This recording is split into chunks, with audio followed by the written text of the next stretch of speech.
ब्रह्ममुरारिसुरार्चितलिङ्गम् निर्मलभासितशोभितलिङ्गम् जन्मज दुःखविनाशकलिङ्गम् तत्प्रणमामि सदा शिवलिङ्गम् देवमुनिप्रवराजितलिङ्गम् कामदहं करुणाकरलिङ्गम् रावणदर्पविनाशनलिङ्गम् तत्प्रणमामि सदा शिवलिङ्गम्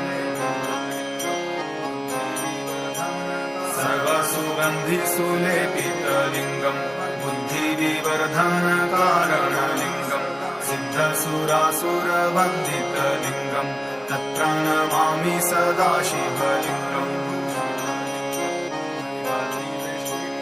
कनकमहामणिभूषितलिङ्गम् हरिपतिवेष्टितशोभितलिङ्गम् दक्षसूयज्ञविनाशनलिङ्गम् तत्प्रणमामि सदा शिवलिङ्गम्